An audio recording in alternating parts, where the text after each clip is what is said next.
Hey, let's take a trip around the curve. General Hospital veteran Jackie Zeman died this week at the age of 70. She played Bobby Spencer for more than 45 years. The MTV Movie and TV Awards crowned as 2023 winners, including Scream 6 for Best Movie, Tom Cruise Best Performance in a Movie, Top Gun Maverick, Best Villain, Elizabeth Olsen, Doctor Strange in the Multiverse of Madness, and The Drew Barrymore Show won.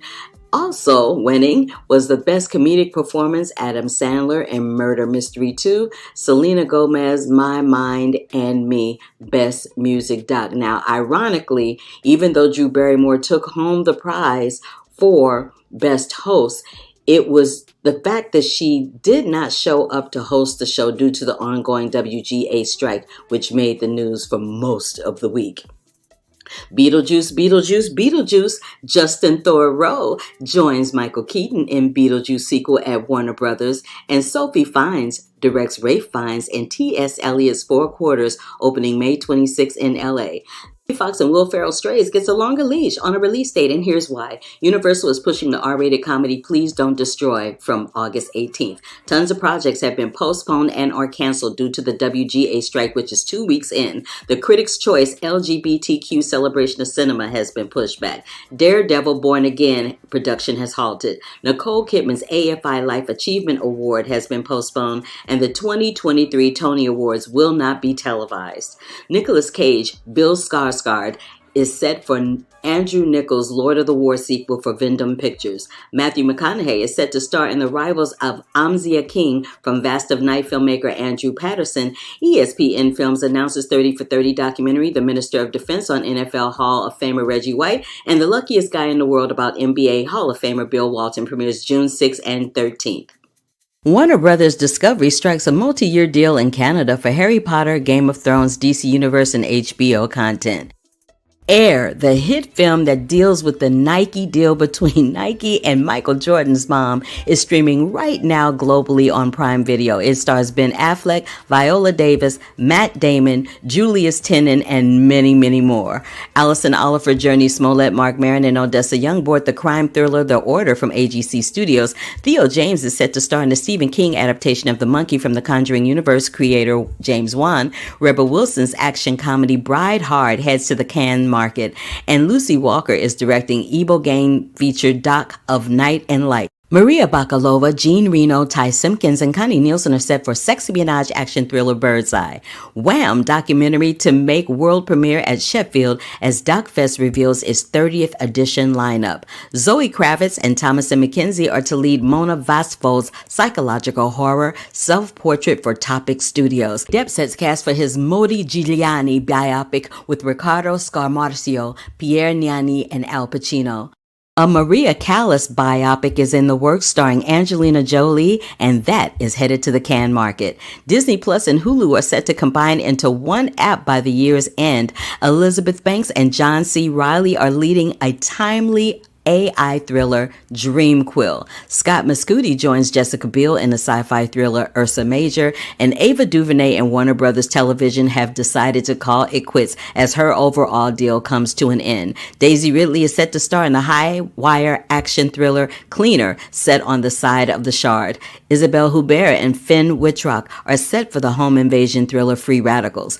Coda star Amelia Jones is set for romance Charlie Harper from Twilight outfit Temple Hill and Patrick Washburger's Picture Perfect. 24 and Studio Canal team on We Live in Time starring Andrew Garfield and Florence Pugh.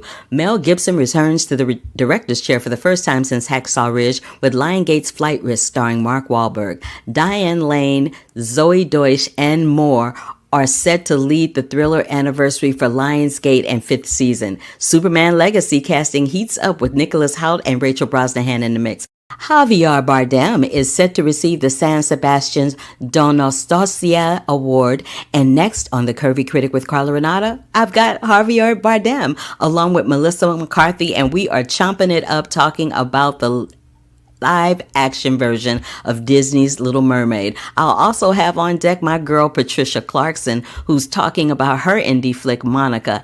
And I've got a Broadway legend. Yes, baby, the one and only Miss Bernadette Peters is joining me to talk about her Apple TV Plus series, High Desert. And of course, the writers from Book Club The Next Chapter, Erin Sims and Bill Holderman, coming up right now. Hold up. Wait a minute.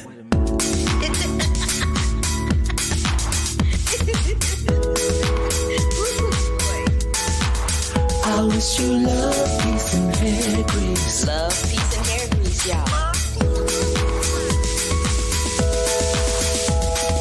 Yeah, you know we shoot straight from the hip. This is Carla Renata, a.k.a. The Curvy Critic, and I shoot straight from the hip. Yeah, you know we shoot straight from the hip.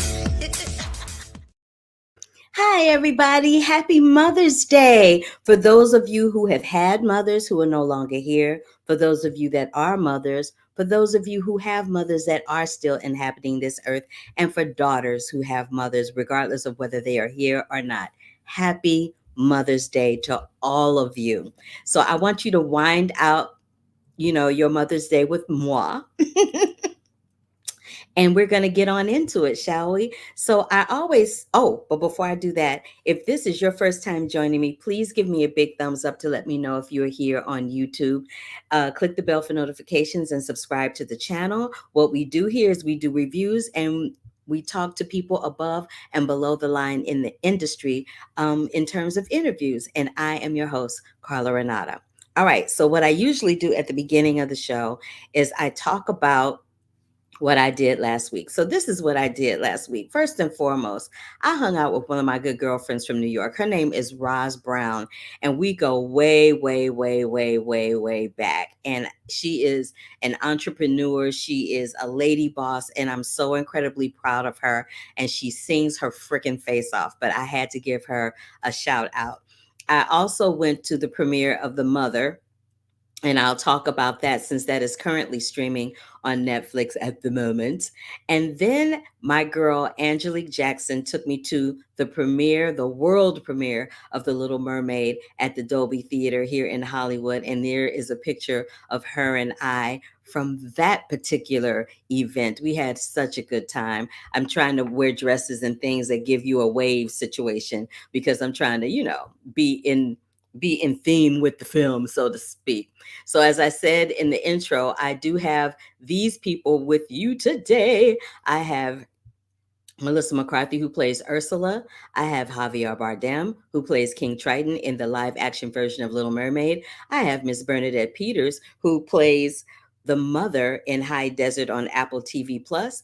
I have Patricia Clarkson. All of these people are mothers, by the way. And I have the screenwriters of Book Club The Next Chapter, Miss Erin Sims and Mr. Bill Holderman. So I'll come on camera now and talk to you guys.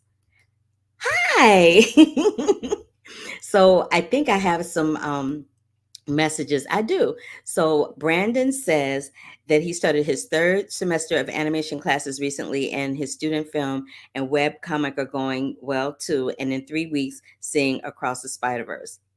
I know that you are. Thank you for that, Brandon, and thank you for always popping in and saying hello.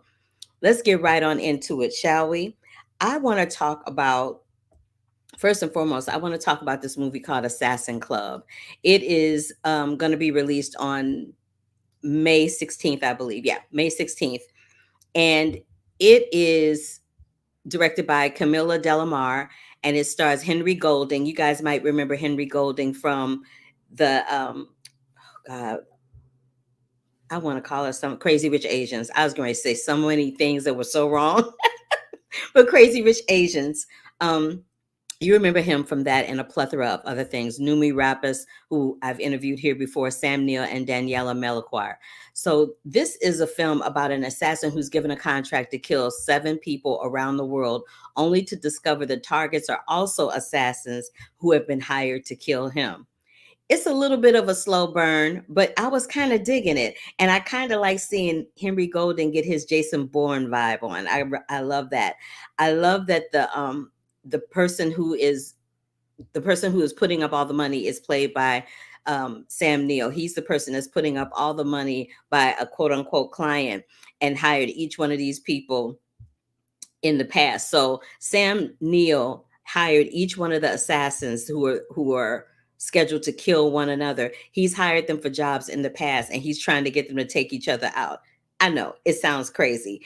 Um, and there's this chick, I call it a chick with the weird eyes, but it's actually Numi Rapaz. And baby, she is giving me life. She is a worthy adversary for Henry Golden in this. It is a little bit of a slow burn. It's something that we've seen before, but I love the fact that there's this Asian man that is, or Euro Asian man that is in this role playing this. Because usually when we see these types of roles, it's either somebody black or it's somebody Latino or it's somebody of some other ethnicity. We hardly ever see Asians be like the secret agent hero super guy unless it's an all Asian film, which this is not. So for those reasons, I love the Assassin Club. It will be in theaters on May 16th. Take note of that. Also coming out is a film that I saw at Sundance, and I think I spoke about it then. It's called The Starling Girl, and it comes out. Well, it comes out. It's already out. It's in theaters, and it came out on May 12th.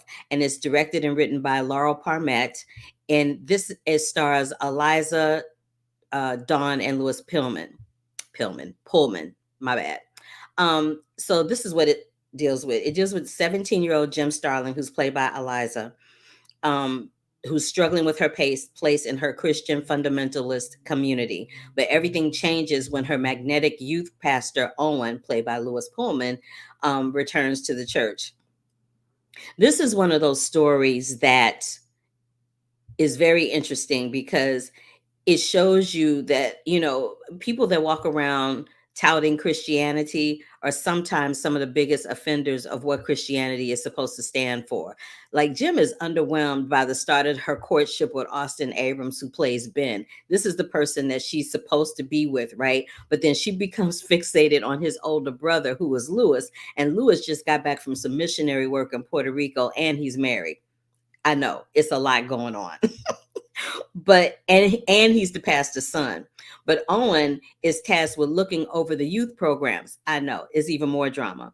And then Jim starts finding all these excuses to hang out with him and talk to him, and soon the attraction becomes mutual. At first it's just one-sided on Jim's part, and then Jim and Owen start to feel some kind of way. And but will this be God's will, or will it be something else? You'll have to watch the movie to find out. But baby, it's a lot of details that unfold over the course of this movie. I enjoyed it.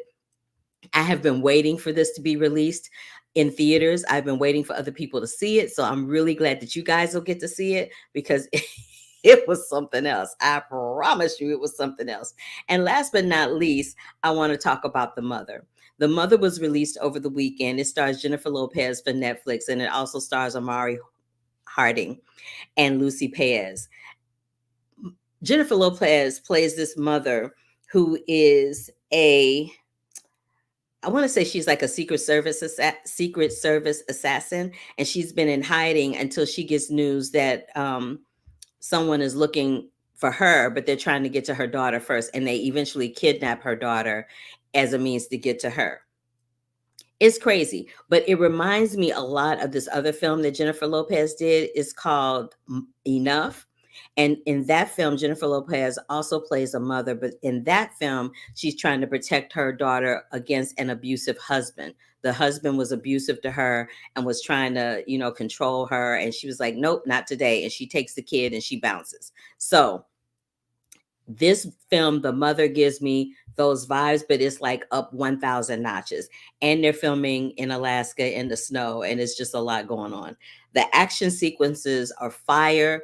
Jennifer Lopez is at the height of her actionness in this film. And let me just reiterate, Jennifer Lopez is a woman of a certain age, and she is doing these stunts and kicking butt and taking names. And it is extremely impressive. Her acting skills are extremely impressive. What isn't impressive is the fact that this film is very formulaic in some spots. I enjoyed the film. I really, really did. But it is very formulaic. This is not something that we haven't seen before. But if you are a Jennifer Lopez fan and you are an action adventure junkie, you will totally get your entire life watching this particular movie. So again, just to reiterate, The Mother on Netflix, which started streaming on May 12th, a couple of days ago. The Starling Girl is in theaters. It began running in theaters on May 12th. Assassin Club will be coming to theaters on May 16th. And I think those are all the films that I have to talk about today. Let me see. Oh, wait, is that all? Yeah, that's all. And then I just want to say this before I play this interview with Bill Holderman and Erin Sims from the book club. Now, I read some of these reviews for the book club, and I find it very interesting how much vitriol has been spewed via keyboards over these older women in a film that is delightful and fun. If this was a film full of men of a certain age, like The Gentleman's League or something like that, people would be all over it, being with their little pom-poms, cheerleading and running all over it and being off, fanboying over it. Don't hate on these. First of all, these women are over 60 years old. The fact that they still have a career in Hollywood is saying something. And they're fierce. Jane Fonda is fierce. Mary Steenburgen is fierce. Candice Bergen is fierce. And let's not even begin to talk about Diane Keaton. These women have been in the game for decades, and they are still kicking it and still kicking butt. Don't hate on them women. Do not hate on them women. And book club actually is based on a premise that Bill Holderman and Erin, they gave their mother like 50 Shades of Grey, a gift, and the book club idea spawned out of that. So listen, you are never too old to have vitality and to be youthful and to be sexy. You are only as old as you think. And the day you begin to feel that old is the day you need to bounce up out of here. I'm just saying, I just had to give my 2 cents on that because I was really annoyed. But having said that, let me give you this review with Bill Holderman and Erin Sims from the book club. And they're talking about how Robert Redford inspired them to do this second chapter and the first chapter of the book club. Here we go. Take a look and a listen. Hi, y'all. Hi, nice to meet you. How are you? I'm good. It's nice to meet you too. Yes. meet you. Meet you. Oh, yes. That's good. Thank that's you. Good. Thank you. Get it, Erin. Always ready. I spoke with your lovely ladies yesterday, and I just loved this film.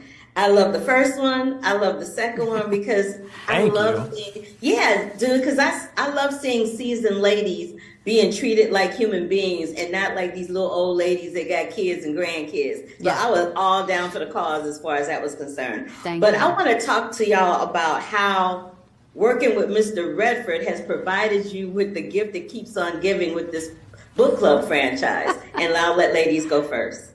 Other than just the experience of working there and learning so much and all of these things, I think that he forced me to see that your life is as big as you want it to be at any age.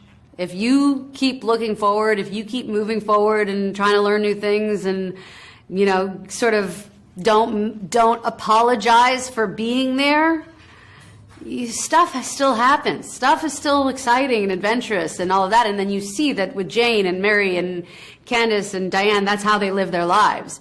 And yeah, it takes guts and it takes determination and all of that stuff. But look at what happens when you get out of your bubble and you take a risk and you change your mind, because we all know it's a mindset most of the time. Absolutely, absolutely. And the ladies spoke very highly of both of you. They were so grateful that you all had written this kind of story for them, because as I said previously, we don't see this very often. And something else that we don't see very often is a film with women of a certain age where the women aren't being validated by the men, but vice versa. Yeah. And so that was the biggest thing I walked away with, was that. And I just want to know what made y'all approach it from that vantage point, because that was brilliant. Well, I think it all started, I always keep saying this, but I blame my mother. He blames her for everything. She is a woman that does not need to be validated by a man, and, you know, and quite the opposite. Neither does my mother. And so it started with our mothers, and I think that's the foundation. But truthfully, like, we've been inspired by these actors, you know, Diane, Jane, Candace, Mary. It's like they've been inspiring us for decades, and the opportunity to work with them and put them together and put them, you know, as the primary. It's like we wanted to cast younger men opposite them. We really we wanted to have fun with reversing this, because we felt like, for us, these women are as good as any man in Hollywood and better than most. And so for us, it was like, how do we take advantage of that? And it was, luckily, the audience felt the same way and wanted to see them. Yeah, and I think it's just, there's a lot of people, myself included, who didn't grow up thinking the be-all, end-all of life was getting married, and, you know, that wasn't my goal or ambition. And I think that there's a lot of women that by the way, I'm engaged and I will be happily married, but there was so many other things that are exciting and interesting to me, and I think there's a lot of women that feel that way. So to give like a license to drive anywhere you want to go for as long as your engine will roar. I love that. You know, I grew up with a mom that she grew up as that person that was, you know, expected to be a housewife. She was a military wife, and she was expected to be that. But at some point, her ideology shifted, and she went back to school, and she became a nurse, and she became her own person. Yeah. So I totally concur with what both of you said. And closing it out, I love that. Shooting in Italy. Did y'all shoot there because it is like the epitome of what romance and sexuality stands for? Or were y'all just like, that location looks good, let's go there? I mean, I would say it happened, the idea started very innocently, but once we really started to think about it, I think everything that Italy stands for, the passion, the aspiration, it feels like one of those places that it is so rich and has so much history, but also to be there now, that texture and that beauty is still as powerful as ever. And I think that's reflected in our women. I think it's reflected in the cities we got to visit. So it just felt thematically like the perfect location for us. The Italians actually value history and age and stories and wisdom and experience. You see it in the buildings, and it's a damn fun place to be. And by the way, the women came up with the idea to go to Italy, not us. They told us, they told me on a plane going to CinemaCon in 2018 before our movie came out, that because they were so excited to see each other again, that they wanted to do a sequel, that it had to be in Italy, and that they wanted a part where they had to run, but that they couldn't run, so they would walk. So, you know, that happens at a certain point in the movie. So it was them. It was all them. I love that. I love all of that. I love that you got these powerful women. I love that you got these powerful men, and they're just kind of like this. I love all of it. I really, really do. I Thank you. enjoyed this film so very much, and I really enjoyed speaking with you. And appreciate the fact that you took time to speak to me too. Oh, thank you so much. We appreciate it. All the kind words and the time. Thank you. You're very welcome. See you next time. Yeah. Bye. Take care. And y'all know I don't say nothing I don't mean. I meant exactly what I said about the freaking book club. I really did. And yes, Raven, another way the patriarchy is trying to hold us back, call them out. Yes, I did call them out because that's how I roll. Like, I'm not just going to sit back and let that happen on my watch. That's what's not going to happen. So anyway, having said that, I want to talk to you a little bit about this show that I saw coming on television. It's going to be on Apple TV Plus. I believe it's streaming right now. It's called High Desert, and it stars Bernadette Peters, Brad Garrett, Matt Dillon, and Patricia Arquette. And the premise is Peggy Newman, who's played by Patricia Arquette, is a former addict who decides to make a new start after the death of her beloved mother, who's played by Bernadette Peters, with whom she lived in a small desert town in Yucca Valley, California. And she makes a life-changing decision to become a private investigator. Well, she don't really make that decision. It kind of like her life kind of leads her there, but you'll see it. But I love this series, and I don't review TV series, but baby, this made me laugh out loud because at one point, Patricia Arquette calls herself the asshole whisperer, which made me laugh out loud. And then the other thing that makes me laugh is kind of like Patricia Arquette is kind of like Murder, She Wrote meets Breaking Bad. If you can imagine what that even looks like in the form of Patricia Arquette and Brad Garrett, that's what it is. And it was freaking hilarious, but dark, like dark funny. But what I will say is Bernadette Peters plays her mother. And I spoke to her mostly about mother things and mother relationships because after all, this is Mother's Day. And then I tried to get her to give me a song title for the show. And the queen of musical theater was having issues with that. She was struggling just a little bit, and was not my intention to make her struggle. But actually, I was very surprised. But it was at the end of the day, so she was probably a little tired. But anywho, take a look and a listen to this interview with Miss Broadway legend. One of my favorites of all time is Bernadette Peters talking about High Desert on Apple TV Plus. Hi, Bernadette. Hi, Carla. Nice to see you. Nice to meet you virtually. Yes. You too.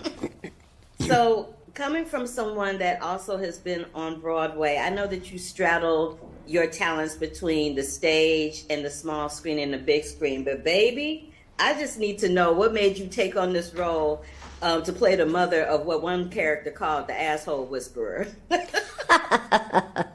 You know, I read scripts, they come through, and I sit at my kitchen table and I read them, and this one came through, and I just thought this is the best thing I had read in I don't know how long.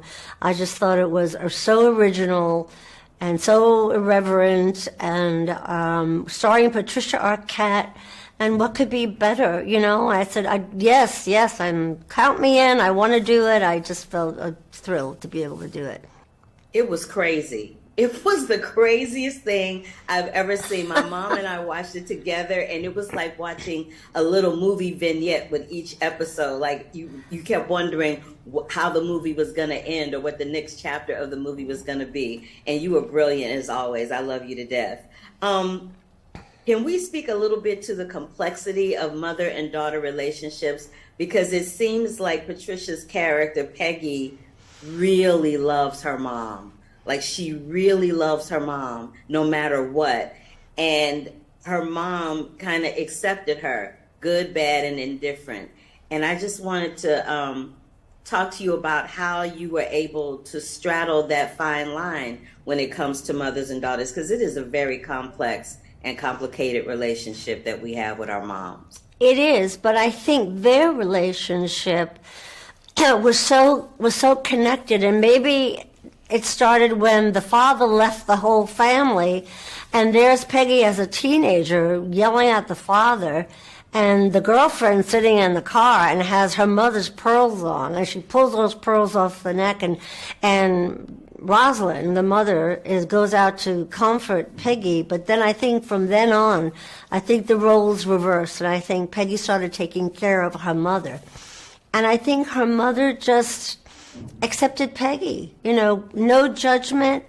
When Peggy was up or when Peggy was down or Peggy was suffering from drug addiction or whatever, her mother was her rock. Her mother was there for her. Her mother was her guiding light and basically her soulmate. And they'd go out together and they'd have fun together and they'd go to, to drag bingo together and I love that. Yeah. I loved all of that. I loved all, and what I really loved, the scene where you spoke about the pearls.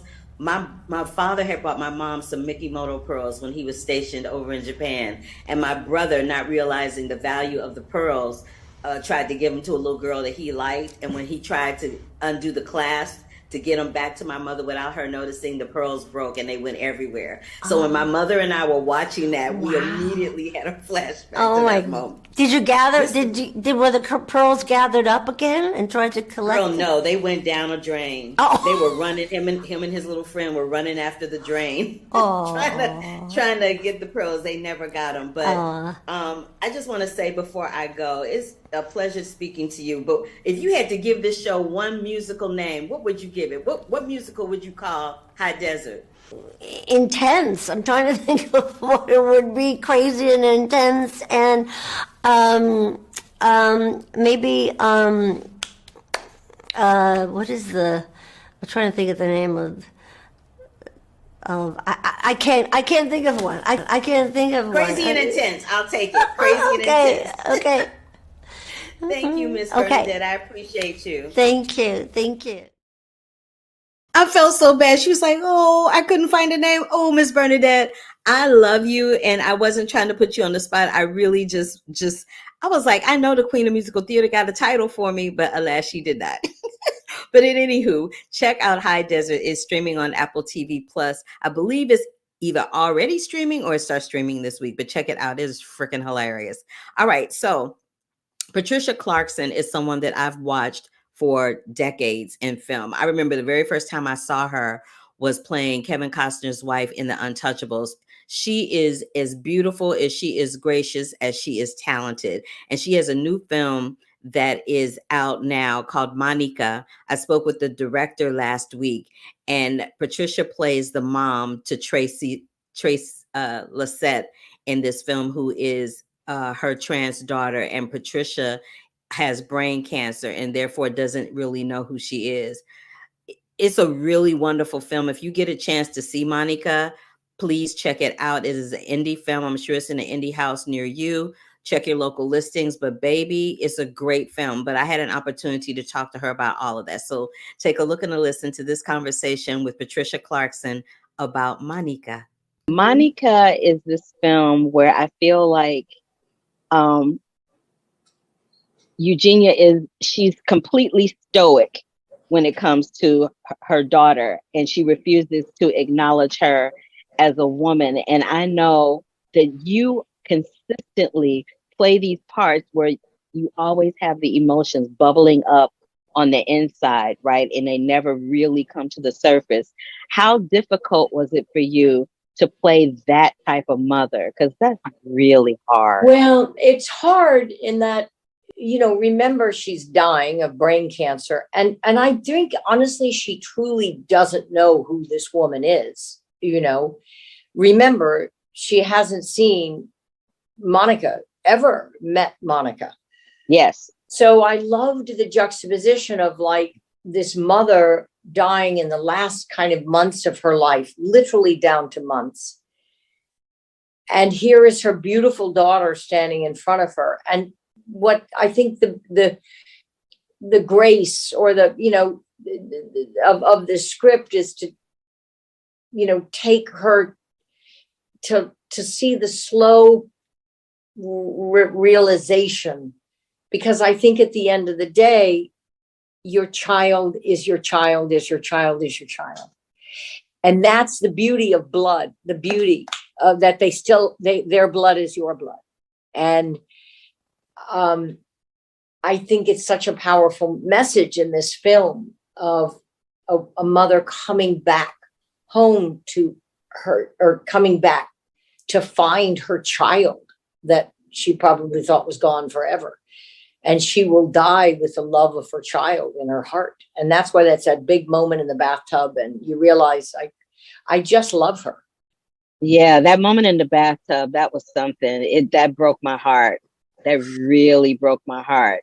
How difficult was that for you? Because again, you always attack your characters with such grace and such boldness that it's the truth. But you do it in such a way that it feels organic if we believe that you are that person. Well, what is it that draws you to those types of roles? Because you do it. I've seen you repeatedly do it. No, you just gave me the biggest compliment an actor could have, in that you believe it. But let me tell you, the beauty of this part was with Trace. I had a deep, profound love of Trace from the moment I met her. I got to know her before we started shooting. It took us quite some time. I got to know Andrea Paloro, beautiful man, brilliant director.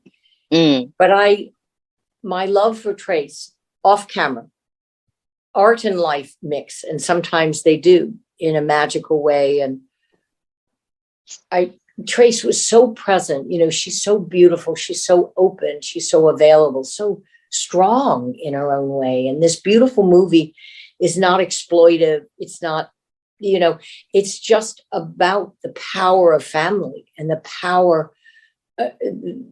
She's just a transgender woman. She's a woman returning home.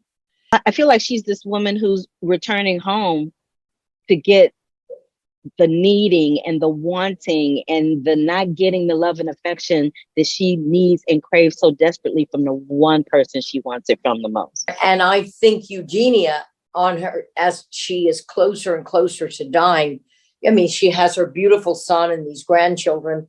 The husband has died, but I know that Monica lives in the back. I know she is dying with a heavy heart.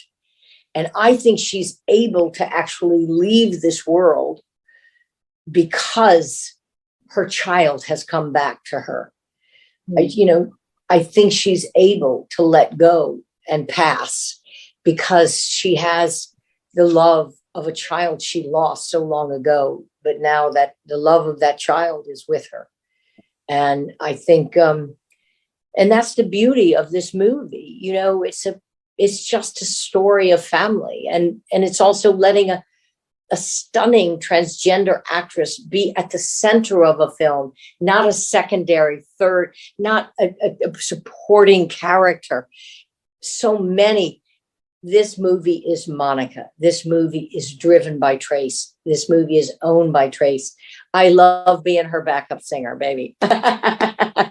I love that. And I couldn't think of a better way to end this interview if you referred to yourself as a backup singer. That is pure comedy. You are nobody's backup singer, Miss Patricia Clarkson, not by any stretch of the imagination. And I thank you for giving me a slice of your time today. I adore you. And I'm looking so forward to whatever you're in next. Oh, thank you so much. Look, you're just, what a great interview you are. Let's talk in the future. Okay. I'm serious. I'd love to talk to you. Whenever. Make that happen. Okay? Make it happen. Okay. All right. Listen, I am the last of the Patricia Clarkson fan club. I'm just saying, she's such a deeply intelligent woman in terms of her ideology and the roles that she chooses. And trust me when I tell you, I so do not exaggerate. I have seen everything that this woman has been in, and I absolutely adore her. Check out Monica. It's an IFC film. And it stars Trace Lysette and Patricia Clarkson. You guys are going to love it. You really are. It's a deep, deep film, and it's going to resonate with you long after the credits have rolled. I saved the best for last. Melissa McCarthy, I have interviewed on The Curvy Critic with Carla Renata numerous times. And the very first time I interviewed her was for the reboot of Ghostbusters. I was so excited to talk to her, and that was when I had first decided to call my blog and my podcast The Curvy Critic. But at any rate, she is playing Ursula in the live action Disney version of The Little Mermaid. I had the opportunity to attend the premiere, like I said at the top of the show. I love the film. When the reviews start rolling out, including my own, you're going to hear some mixed things, not from me, but you're going to start to hear some mixed things. And it's for a variety of reasons. And I'll get into that when the film is released. But I spoke with Melissa and Javier Bardem, who I have interviewed. The last time I talked to Javier Bardem, it was for the Pirates of the Caribbean. How long ago was that? I think I was just starting out at that time, and he gives me a hard time all the time. And this time was no different. You don't see it on camera, but when this interview is over, I'll just tell you when the interview is over. But without further ado, here's Melissa and Javier talking about The Little Mermaid. See, you are. You are under the sea. Listen, literally.